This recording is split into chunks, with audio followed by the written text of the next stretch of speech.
Raiders of the Sulu Sea. Historical background. Built in 1635, Port Pilar was Spain's final defense in southern Philippines.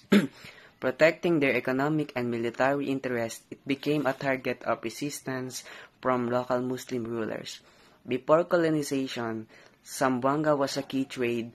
European powers like Spain, the Dutch, and the English disrupted the system, imposing taxes and pushing for Christianization, leading to local unrest. Retaliation. Muslim warriors, especially the Iranon and Balangingi, raid Spanish settlement branded as some Moro pirates. These raids were actually a fight against oppression. A bloody assault on Port Pilar aimed to reclaim Zamboanga. Despite their efforts, the Spanish defended port, but resistance continued for years. Spanish established Port Pilar. In 1635, the Spanish built Port Pilar as a military stronghold to defend against attacks from Muslim warriors and rival European forces like the Dutch and English.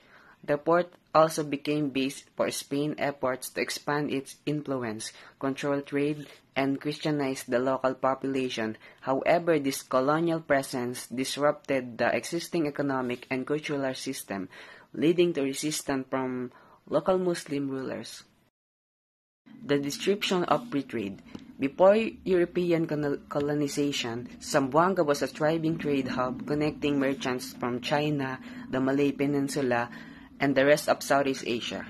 The arrival of Spain, the Dutch, and the British disrupted this trade system as these colonial powers sought to monopolize commerce and impose their own economic rules.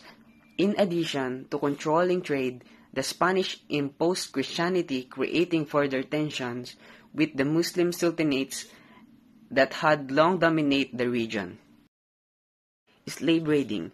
In response to Spanish control, Muslim warriors from the Sulu and Maguindanao sultanates, particularly the Iranon and the Balangingis, engaged in slave raiding. This raid targeted Spanish settlement and Christianized communities, both as a means of survival and as a way to fight back against colonial oppression, while the Spanish referred to these raids as a Moro piracy. They were actually part of the larger resistance movement against Spanish rule. Bloody attack on Port Pilar.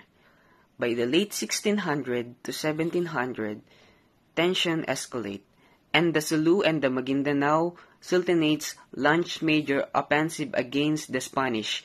One of the most significant attacks occurred when Raja Dalasi, the ruler of the Maguindanao, led a bloody assault on Port Pilar. His forces aimed to drive out the Spanish and reclaim control over Zamboanga. The battle was intense, with the Muslim warriors repeatedly attacking the port defenses. Despite their determination, the Spanish armed with superior weaponry and fortifications managed to hold their ground, forcing the attackers to retreat. Three different groups of Muslim identified in the colonial sources: Samal, Balangingi, Ilanus or Iranus, Tausug. The three tribes are not really pirates. During the times they were playing their trade of capturing people and selling them as slaves.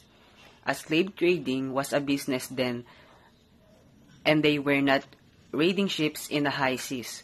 What they did was go and land in the different shores, posing a fisherman without any warning, draw their 1-meter-long swords, and take as many slaves as they can. Once captured, the slaves' palms are punctured and tied into each other. The slaves are loaded in their 25 to 27 meter by 6 meter boats that has 30 to 34 oarsmen and sails. It was said that their boats were the fastest. The Spanish galleons could not even give chase. Ancient maritime vessels and weapons used by the Moros. Number 1. Garay. Built from bamboo wood and nipa palm and could carry more than 100 sailors. This single-sailed ship was 20 meters long and 6 meters across and housed a powder magazine and cannon and the bow. With 30 to 60 oars on each side, the Garay was faster than any others sea-going vessels of its time. Number 2. Salisipan. Small boats designed for coastal raids. These are the weapons. Number 1. Kalis. Sword with a mystical side. The next one is Barong.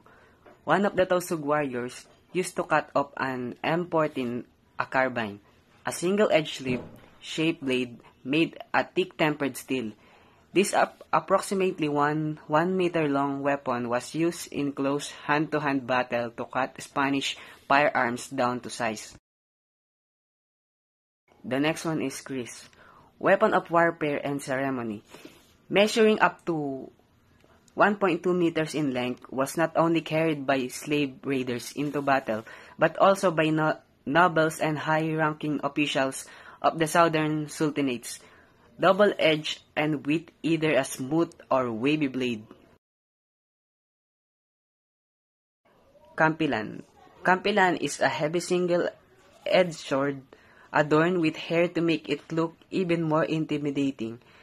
At the tip of the blade are 2 horns projecting from the blunt side, which is used to pick up the head of a decapitated body.